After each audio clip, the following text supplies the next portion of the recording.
Alley for the coolest merch, watch celebrity Q&A, and even more. Twin Cities Con is bigger and better than ever before, with guests like Anakin Skywalker himself, Hayden Christensen, Stephanie Beatrice from Brooklyn Nine-Nine and Encanto, WWE Hall of Fame wrestler Sting, and Lou Diamond Phillips.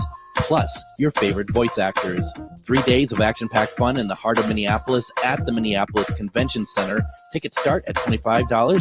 Kids tickets are just $8 for the entire weekend. VIP tickets also available, including some really cool VIP perks. Don't wait to get your tickets because early bird pricing is for a limited time. Buy your tickets and get more information at TwinCitiesCon.com.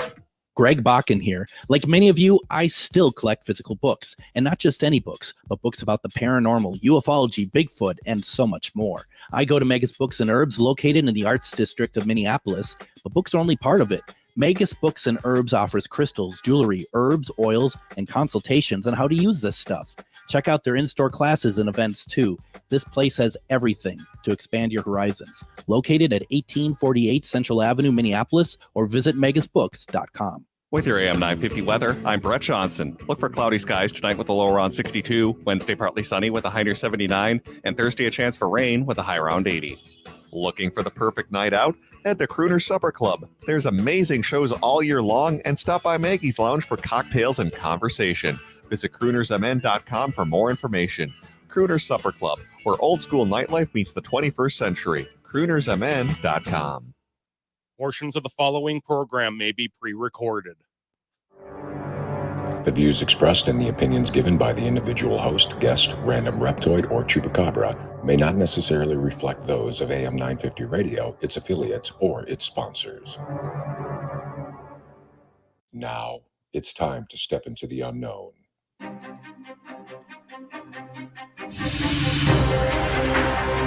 There are things people experience but never talk about. A shadow moving in the corner, flickering of the lights, a disembodied voice. We invite you to talk with us. Share your story, share your experience, because this isn't just your story, this is our story. This is GhostBox Radio with Greg Bakun. And this is GhostBox Radio on AM 950, where every night we talk about the paranormal, ufology, Bigfoot, and so much more. My name is Greg Bakun. Thank you very much for joining me on this Tuesday evening. And we're trying something new tonight, and it is called Allowing My Cat to Stay in My Studio.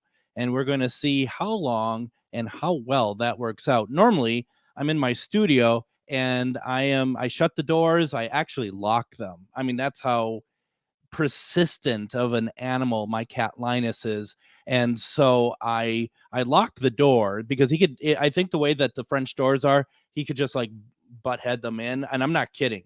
I'm not trying to make it sound like he's a super animal, superhuman or anything like that. But there is something very determined of this animal. And so when I started getting stuff ready tonight, I did my normal pre-show stuff. And I go out into the family room here and I see that he's still in the room. And I thought, well, if I just sit on the couch, maybe he'll just come out and say hi. Of course not. He is still there. So I'm like, okay, all right. I'm a flexible individual. If we'll see how it goes. And you're probably like, well, Greg, what could possibly go wrong? He's a cat.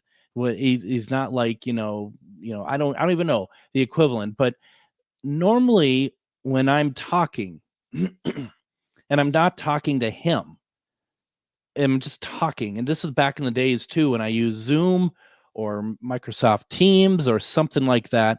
If I'm just talking and it's not to him, he's going to make sure I know that he is here. He will get up on his hind legs and he'll put his claws into my legs just as kind of while he stretches, which is fantastic. He will meow at me. He will do all sorts of like things. There's always, first of all, there's a lot of stuff in this room. You can't see it because if you're watching the Facebook feed, it's very well, the camera is very well set up so you don't see everything that's in here. But there's a lot of things in here that can make noise. And that's what he likes to do as well. He likes to go over, there's a box with a flap on it. I fully expect he's going to go over there and for the, 100th and billionth time, he's going to be like using his paws to play like some kind of musical instrument with it. And so, it's important that you all know, if you're hearing noises tonight during this broadcast and you might think, "Ooh, it's a paranormal show, that must be a ghost." No, more than likely it is my cat Linus, and he is just, he's just being, he is what Linus is. He's a pain. I love him to pieces, but let's just call him for what he is, a pain in the ass. And but we wouldn't have it any other way, right? So just real quick check here. Hold on. Yeah, he's still in here. I don't know. Maybe he's dead. I should probably check on him sometime. All right. So last night, we had on Nancy Thames, and Nancy was talking about alien ascension. She was talking about having these, having a lot of communication with aliens. What I thought was very interesting, something that I had thought about a long time now, something that actually talked to Kathleen Martin about, was the idea of aliens kind of almost having the same, contact with the same person throughout that person's life. And Nancy took it a step further. It wasn't just this life. It was like through Nancy's existence of the different lives that she had led. So I find that very interesting. And I'm very curious what you all thought about that program last night, what you thought about Nancy, because there's a lot of stuff that was new to me, and I love it. And I thought it was really very interesting. And I wanted to kind of, I don't know if I'm building on it, but I wanted to talk about something that's been on my mind for some time now. And it actually started a couple years ago when there was the Discovery Channel Shock Docs. And that had it was called, I think, Alien Invasion, the Hudson Valley. And and I apologize, I got this cough back again, so you're gonna hear me do that little grumbly thing, the clearing my throat. Trust me, it's as annoying to me as it will be to you. The thing is, very early on, that in the program, they talk about this house in the Hudson Valley, which they say Hudson Valley is the most haunted, or the most active as far as UFOs in the air in the United States. Whether or not that's true or not, and Joshua says he grew up in the Hudson Valley. Is that true? So I wanted to talk about a part of it, and it's in the first part of it. They're in his house, and this is an old house, and they think that this house is haunted by spirit. And what ends up happening is that they've realized that in the basement of this house, it's kind of like, they think it's a spirit highway, which is an area that spirits are, as it may sound, come and go and do their thing.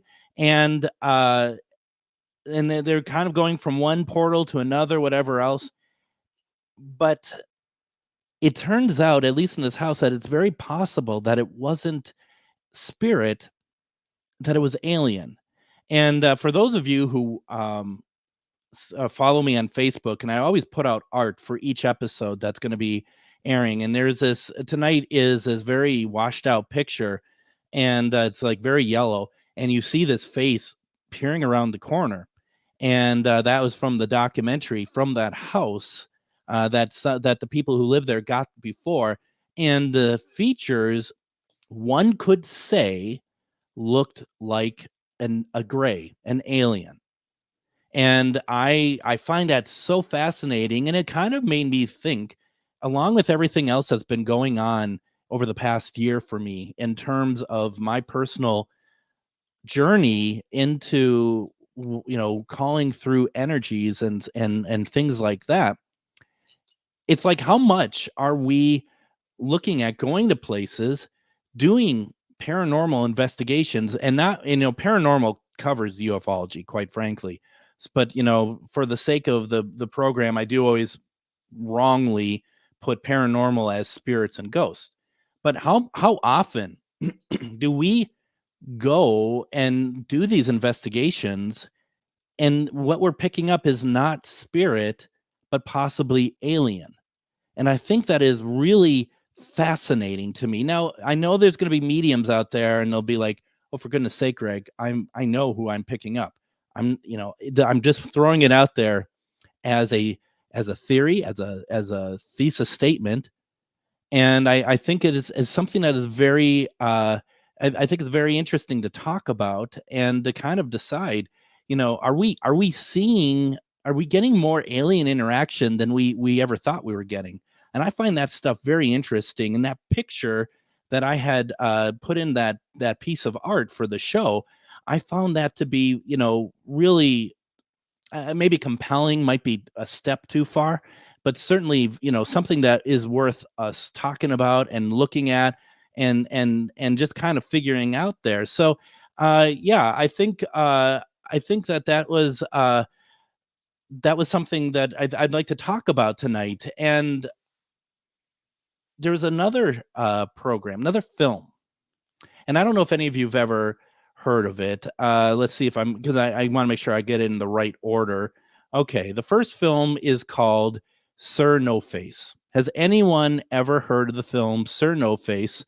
And that is that is directed by Chad Kallick, and it's shot down in Australia. It's a very interesting thing where it starts off where they're trying to figure out, trying to find any sort of spirit activity. And by the time you get to the end of the film, the big reveal for the film is that they get a picture of a spirit, and lo and behold, just as we just been talking about, it's actually looks like an alien. So then this gets turned into a second film, and the film is called Two-Face the Gray. And it's a very interesting film, and I recommend people taking a look at it. I think that people should see what what these things are. But I'm going to tell you something. I am actually not a believer in Kallick's films at all. If you've seen them and you think that they are legit, then I'm very happy for you. The second film, Two-Face, turns into an episode of the X-Files that people in the government or people who have information that no one else has, they see his first film and they're like, oh, he's going to be the one that's going to be the purveyor of this information. So they give him this information about all sorts of government happenings and kind of the things that connects the dots. There's a sequence in the film. Once again, the film I am talking about is Two-Face the Gray. This came out in 2020. You can get it on Amazon. You might be able to find it on, well, apparently it's streaming on Pluto. That means it's free. I should try to find it. But it's something that is really it's a little bit hard to believe because it is so it comes across so covert. It's like, oh, come on, now it's just a little bit more fantasy. To me, I'm not buying it, but you might watch it and you might be like, no, this is absolutely 100%. So, your mileage may vary, but I find those things, that crossover, I find that to be very interesting because it's something that I personally, and for the longest time, I keep everything in its own silo. I had kept everything in its own silo. I'm looking for spirits today. Okay, if I'm interested in learning more about Bigfoot, that's its own silo. Aliens, oh, that's its own silo. And we've talked about this many times now that is not the case. That is all energy. And we've had a number of people now tell us, and I'm not saying any of you didn't know this already, because I have some of the most intelligent listeners on the planet, and I sincerely mean that. But we've had people like Kathleen Martin, we had Char Savoy, we've had last night Nancy Thames, all these wonderful, very smart people. Denise and Ernie Pack, they're very much in that league as well, as people who they're forward thinking like that. And you wonder, going into a paranormal investigation situation, how does that affect how you do things? Because what are we calling through, and do we not want alien to come through? Do we not want to, if we're going into like an old hotel or something, is that really, I mean, we have a responsibility to be trying to reach out to the entities that we are set to reach out there. This is my opinion alone. Going into a place, say like the Palmer House in Sauk Center, Minnesota, going into there, you're going in there to reach out to spirit. You're not going in there to reach out to grays. And the reason why I say it that way is because I don't think you know what you're going to get into. Now, Nancy last night, she painted a very beautiful picture of all aliens being of love and light. I just don't know if I'm 100% there yet myself to believe that. And I feel like that, and I know that there's a lot of you on here. I'm looking at, when I say on here, I'm talking about the Facebook feed. I know a lot of you on here will agree with Nancy.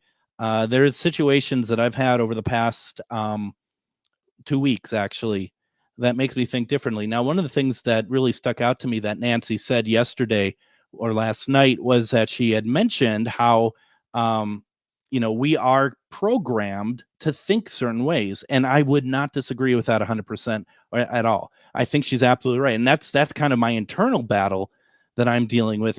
And I'm not saying that, alien invasion coming soon, look out, hide, Orson Welles, 1931 all over again.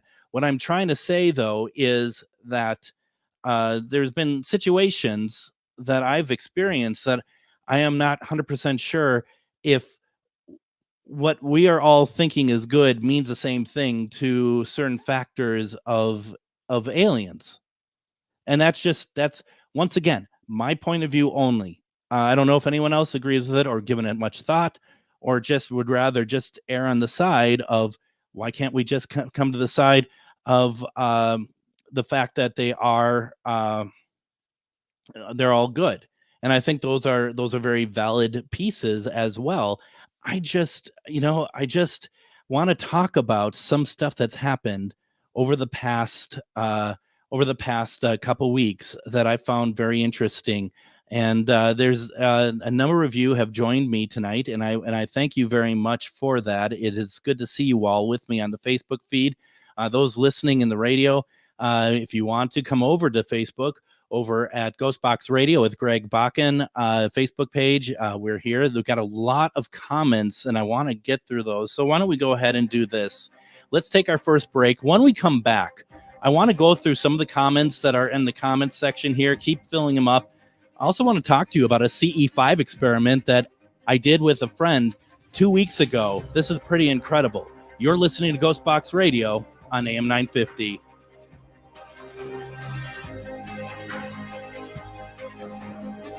Twin Cities Con returned to the Minneapolis Convention Center for their fourth year, November 8th through 10th. Twin Cities Con is a celebration of comics, toys, TV, film, art, cosplay, games, and all things nerdy. It's also a family-friendly event where you can meet your favorite celebrities, browse the vendor hall and artist alley for the coolest merch, watch celebrity Q&A, and even more. Twin Cities Con is bigger and better than ever before, with guests like Anakin Skywalker himself, Hayden Christensen, Stephanie Beatrice from Brooklyn Nine-Nine and Encanto, WWE Hall of Fame wrestler Sting, and Lou Diamond Phillips. Plus, your favorite voice actors. 3 days of action-packed fun in the heart of Minneapolis at the Minneapolis Convention Center. Tickets start at $25. Kids tickets are just $8 for the entire weekend. VIP tickets also available, including some really cool VIP perks. Don't wait to get your tickets because early bird pricing is for a limited time. Buy your tickets and get more information at TwinCitiesCon.com.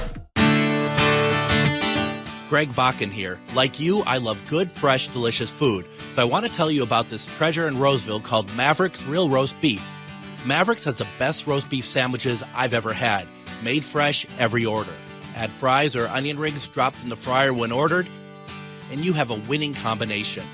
Maverick's Real Roast Beef has a lot more than roast beef, so check out their website, mavericksbeef.com, or check out their restaurant on Lexington in Roseville.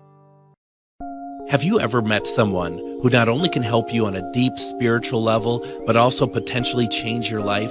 Refined Divine is an extremely gifted psychic medium who travels the nation and lives right here in the Midwest. And she offers mediumship, mentorship, house and business parties, energy healing, palm readings, and so much more.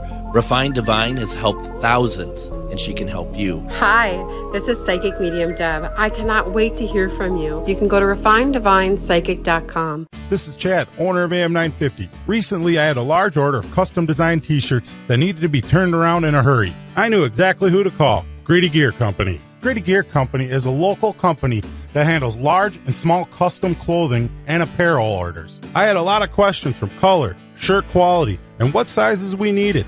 Grady Gear Company was great to work with. They got us what we needed on time, and now everybody's looking great around the station in their new gear. Start your order at GradyGearCo.com. Greg Bakun here. Like many of you, I still collect physical books, and not just any books, but books about the paranormal, ufology, Bigfoot, and so much more. I go to Megas Books and Herbs, located in the Arts District of Minneapolis, but books are only part of it.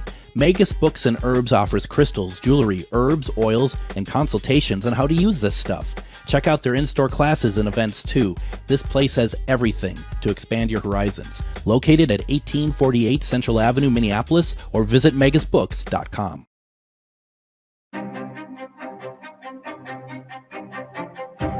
And welcome back to GhostBox Radio on AM 950. My name is Greg Bakun. Thank you so very much for joining us on this Tuesday evening. It's a Just Greg episode, and I wanted to talk about a subject that I've been finding very interesting, and that is the subject of, are we picking up alien vibes, alien frequency, alien communication, when some of us, not all of us, are thinking possibly we are doing some sort of spirit work. And I just find it very interesting, as to me at least, after all these years of doing strictly work to reach out to spirit, those lines are becoming very blurred. Now, I want to tell about a experience that I've had a couple weeks ago, but before I get to that, we got a lot of great comments here, and I want to get to them because it's so important, since you are all taking the time to write. And Jill says, love your topic tonight. Hello. Well, thank you very much. Chuck says, regarding Sir No Face, that's the film that Australian government let get made. And absolutely it is. And I don't know, Chuck, what you think of it, if you've seen it or not. What I find very interesting about films like this, and I think I have to be careful because I could be blamed for doing the same thing. I think people like Jeremy Corbyn, who is out in Las Vegas doing all sorts of paranormal stuff out there, and UFO stuff, with George Knapp. If anyone's heard of George Knapp, who is he blew open a whole bunch of stuff for Area 52 with Bob Lazar years and years and years ago, back in the late 80s. I think they're weaponizing the idea of what aliens are. And I feel like I have to be careful here, because I don't want to be blamed doing the same thing by saying I'm not 100% sure if we can say without any sort of 100% that, as Nancy said last night, that they're all all have good intentions for us. I just don't know if I can completely buy into that yet. But I don't want to sound like I'm being weaponized the same way that like a George Knapp or or Jeremy Corbyn would. And I do feel like that they weaponize. If you weaponize information so that we have a very more of a hostile take on the situation of Area 51, more of a hostile information about any type of sightings and stuff, go check out what they write about. Maybe you see it differently, but I find it important that we need to be careful in that realm. And I kind of feel like these films, Sir No Face and Two Face, The Greys, I feel like that we are trotting on the same territory with that. Linda Judd says, and you all may completely disagree with me on that. Linda Judd said, I asked Miriam about an experience I had. I called it a psychic attack, and she said it was not ghosts, but aliens that were visiting me. So that was news to me, and this was after I took the UFO photos. So she took some photos. She had some experiences. And Linda says, I truly believe that aliens have souls, so that makes it easy to get these feelings confused. and I could see that. Let's see here. Joshua says, absolutely agree, but sometimes aliens, I believe, can exist on Earth and can hide in old places away from humans, haunted homes, abandoned. Possibly, in my opinion, the way I would see it personally is that they're using more of like I use the word portal. I don't know if Nancy liked that word. Yes, last night of coming and going, because I don't know if there's a great need for a whole lot of aliens to stay on Earth if they're just like popping in and popping out. But once again, that's just my opinion on it. Jill says, yes, Greg, agreed to you. Your comment before on feeling of being scanned supernaturally is exactly they too, aliens, grays, others also know feel when scanned remotely viewed and do not like it. So they are watching it. And I was kind of talking about that with my Bigfoot experience out at West Point at Fort Duffield when we were like, we got this energy from a tree and all of a sudden we all started to feel like this scan happening. And you just cannot confuse it for anything else. Jill also says, my experience from this taught me you must tread very lightly when you either astral project, remote view with aliens. They don't like being spied upon. Yeah, well, I'm certainly not going to do that. I guarantee you that much as well. Let's see here. Joshua doesn't think that they all have good intentions. That's just my thought too. Damien says, if your brain is not programmed to recognize, it does not see it. So, okay. About a couple Saturdays ago, I was with a friend and we had planned this for a while. Matter of fact, I mentioned on the show that we're going to be doing a CE5. And for those who may not remember, CE5 is an experiment to actually try to make contact with aliens. And if you think of it this way, Close Encounters of the Third Kind is a CE3. That is seeing the ship. Now, in Close Encounters of the Third Kind, Richard Dreyfuss met the aliens, so he left with them. So that's a CE20, if you ask me.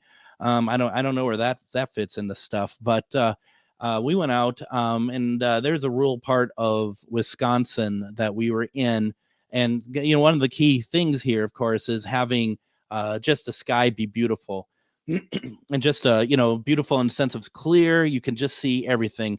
Even where I'm in St. Michael, it's not quite the same as being out in like a rural area. So we're in rural Wisconsin, and we're at a home, and we are we start this CE5 experiment the same way that Nancy's talked about it, the same way that Kathleen and other people have talked about it.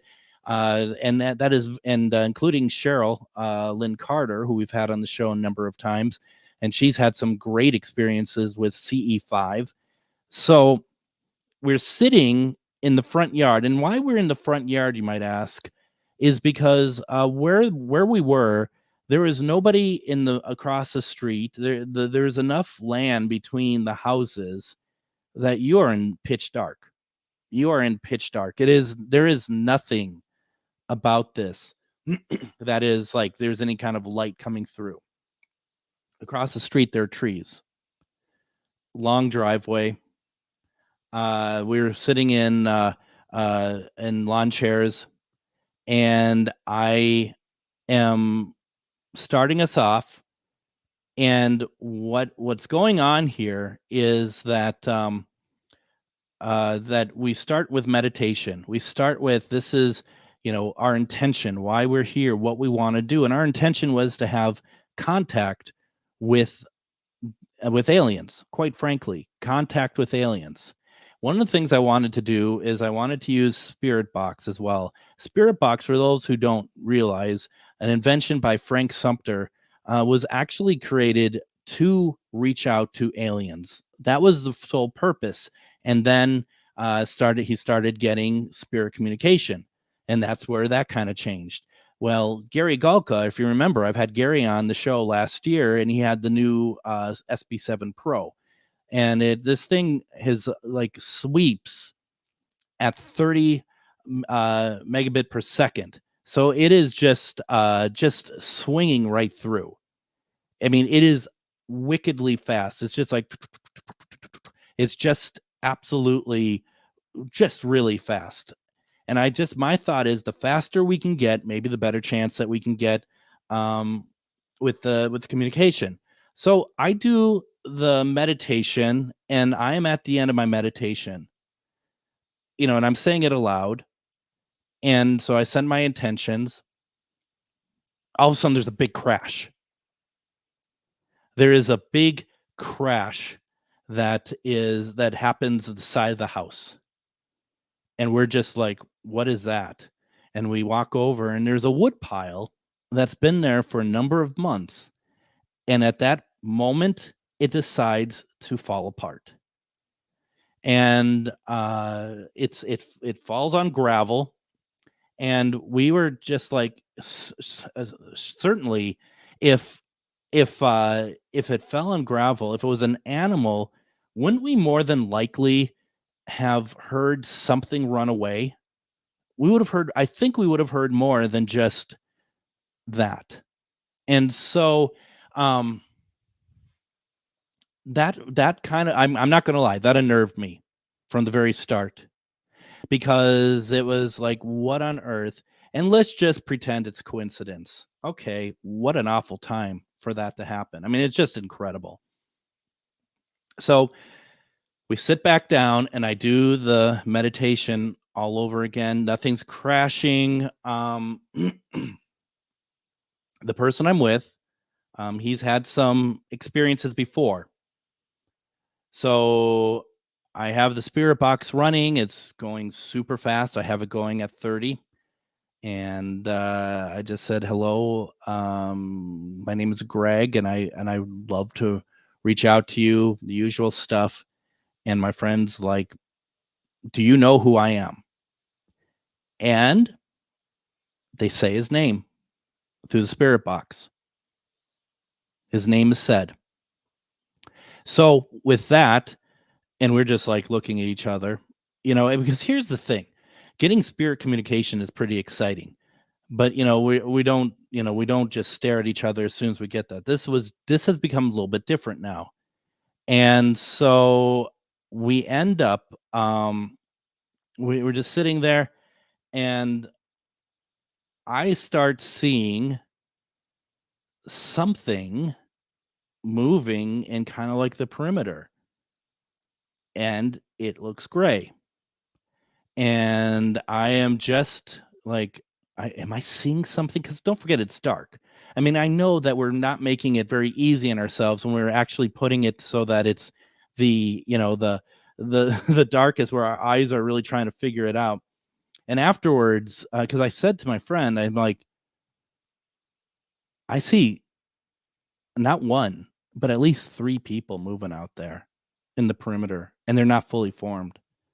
Afterwards, he had told me, he's like, I was seeing something move out there, and it wasn't and then I said it to him, and he is so I said it just as he was seeing it, so we were seeing the same thing at the same time, and it became more of like a perimeter of whatever, of these, dare I say, grays. I just felt like they're kind of surrounding us, because it's really interesting, because the way that the sidewalk works is that it's this square, but then after the square, it becomes more of a narrow part for one car, basically, to go the rest of the driveway. So like, it just felt like they're around the square. And one thing I saw, because there's a lot of trees in the front yard, I saw light dancing between the trees, and that's important in a little bit here in the story. But we are seeing this, and the spirit box is still going at this point. And I don't remember if I said anything, but suddenly, and don't forget, we're talking about, I might have moved it up to 50 at this point, the sweep on it, 50, maybe even 90. It might be as much as that, but still, we got a full sentence suddenly. And that full sentence was, I will never tell. And I thought, boy, that's weird. And I thought to myself, that's really weird. And I looked at my friend, and he's like, no way, no way, no way. I'm like, what's wrong? And he is just like, it's funny. He just messaged me, and I'll get to that in a second because it's important. I didn't want to overstress it because I wasn't sure how many I saw. But anyway, he's just like in his mind. He didn't say it out loud. The question he asked in his mind was, when am I going to see you again? And they said, that's when they said, we will never tell. Joshua says, maybe the sweep scared them off, the speed. You don't understand. And this is what my friend sent me to remind me about. And I'm just going to read what he said. They were lined up and watching us, over a dozen. There were a lot of them. They were all around us. I felt at that point that I made the biggest mistake of my life doing the CE5 because I felt like I was bringing other people into something that was dangerous. It did not feel the love and light that Nancy was talking about last night. I'm not trying to be a fearmonger here. I'm not trying to be like she's wrong and I'm right. I'm just telling you our situation. I also am aware that part of it is down to the fact that it's unknown. That's going to be scary to us as well. There's no doubt about that. But we were out there and they were around us and they were grays. And that, and it's just like, that was just something that we knew, and they were all around us. And it was not a great situation, to be perfectly honest. It was very high 10, and it kind of started to end. And we started to kind of like, you need to go now. It's the party's over. You need to leave. And that's when we went back inside. And what I'm going to do is I want to take a break right here. I want you all to stay with me, okay? Please stay with me, because when we come back, one of the things I want to do, I want to tell you what happened inside the house, because what happened inside the house actually is scarier than what happened outside. And I will never forget some of the stuff I saw that night, and you probably won't either. You're listening to GhostBox Radio on AM 950.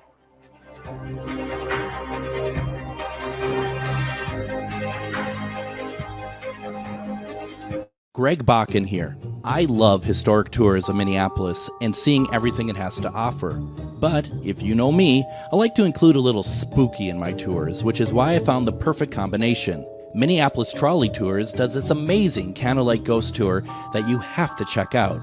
It's an extremely immersive experience. It's a trolley trip that starts out at a haunted mansion, traveling around Minneapolis locations exposing ghost stories that the public and business owners would rather left untold.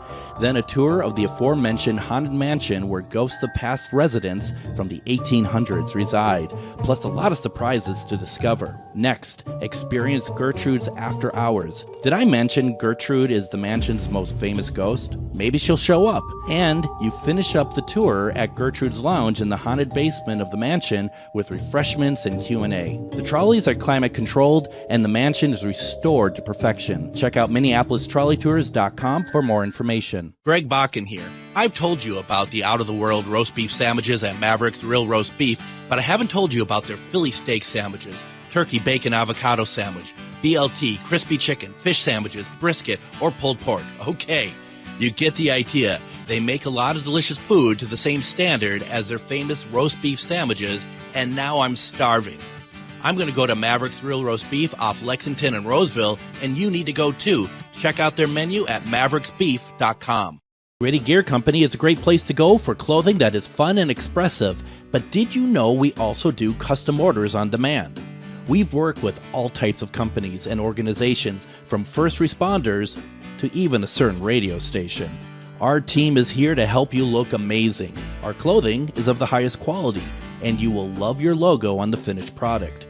We are a locally owned small business who simply wants you to look great. Find out more at grittygearcompany.com. We know you value buying local, especially when it comes to your magical supplies. So if you're looking for grimoires, decks, jewelry, candles, or herbs that are locally sourced, then come on down to Magus Books and Herbs. Curated for your ritual, ceremonial, spiritual, and spellwork needs, we've got all the tools to make your working extra. So make that prosperity ritual one that keeps on giving by visiting us at 1848 Central Avenue Northeast in Minneapolis, or visit us online at magusbooks.com. Have you ever met someone who not only can help you on a deep spiritual level, but also potentially change your life?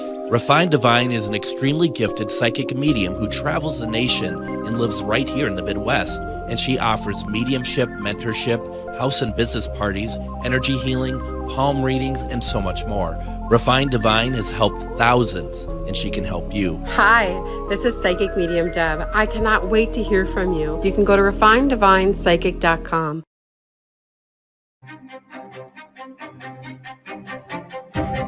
And join me tomorrow on GhostBox Radio with Greg Bakun. We are going to have author Paul Blake Smith on. He's going to talk about his book, President Eisenhower's Close Encounters.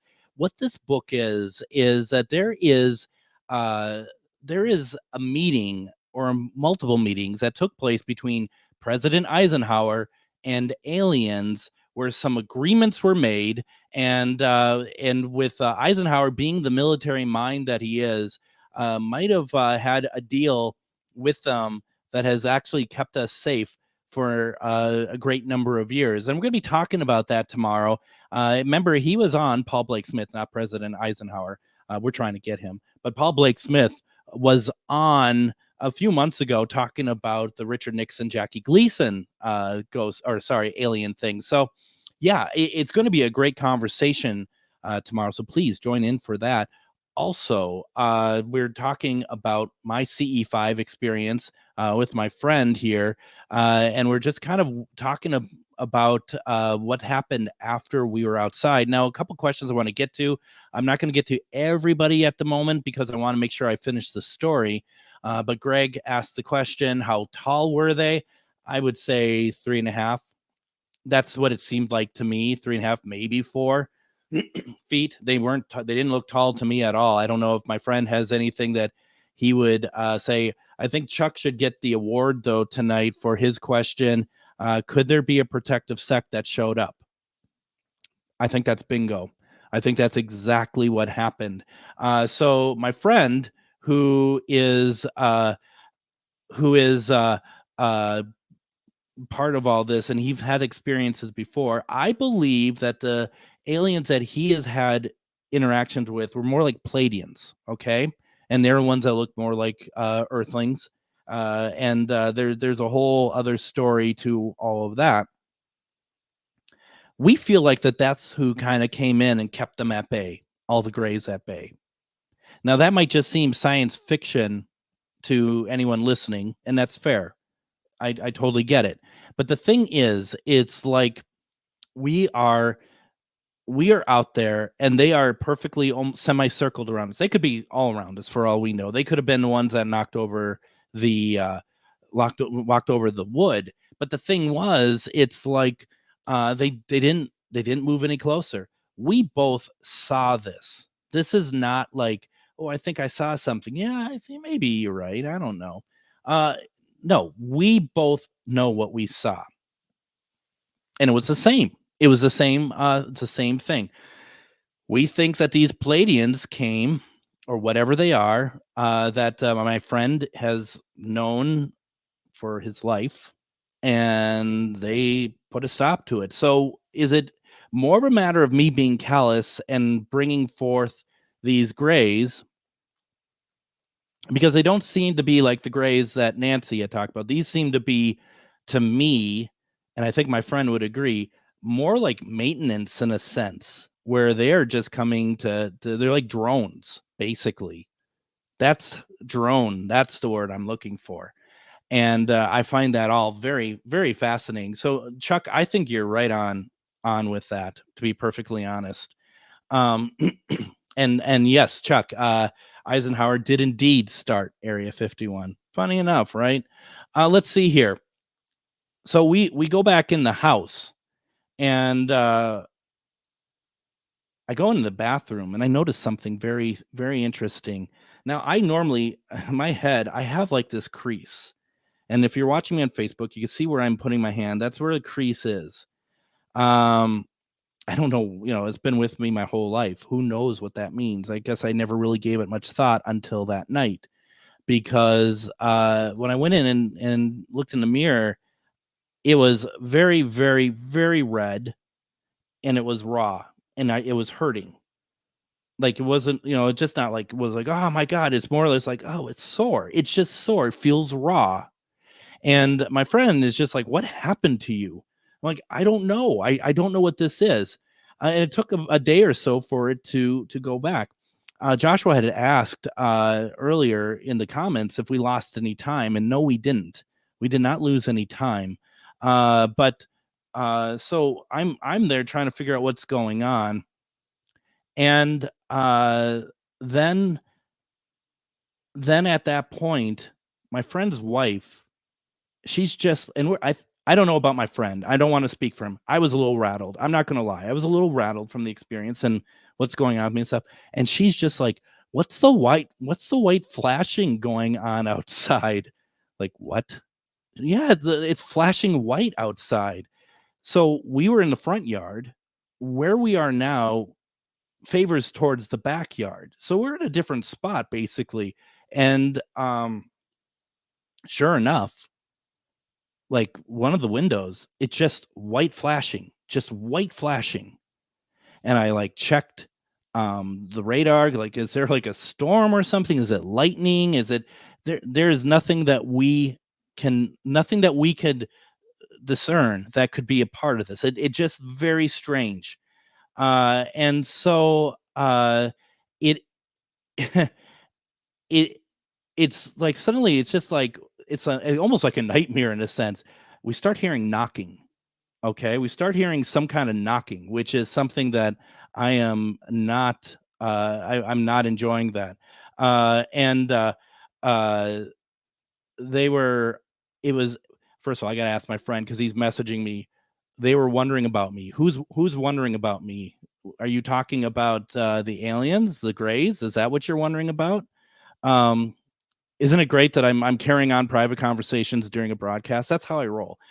So we hear this knocking.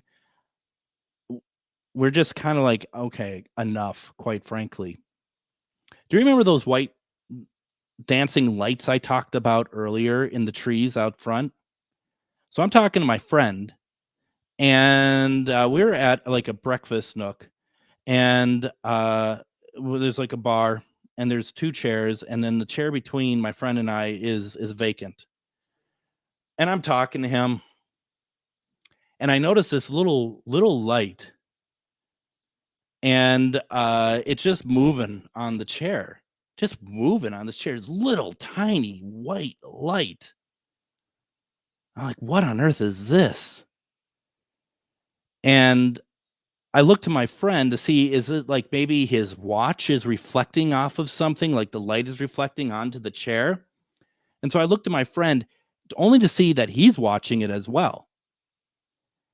And we are watching this light, and I don't know if he said to me or I said to him, like, what is this?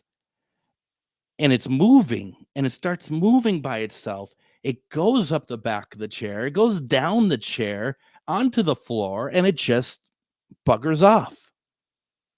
This little white light. And it was just like, that's enough of this. It's like, what on earth is this? So, I mean, and not of Earth, clearly.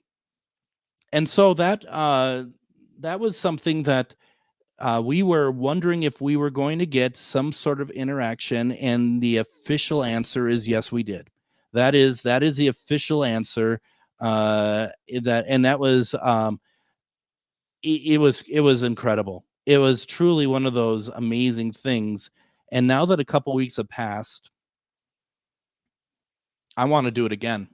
Quite frankly, I want to do it again. And so my friend is saying, because he's like, they were wondering about you. he says that that's what the aliens, the Greys, were. They were wondering about me, wondering what I was about. And you know what? I don't know what I'm about, so I can't really help them.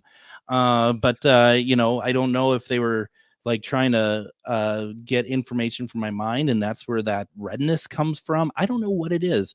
But you know, it's truly, and we had a very interesting night the night before at a private resident investigation, and things really were strange, and we got a lot of great and not so much me, but the people we were with got some great EVPs and stuff.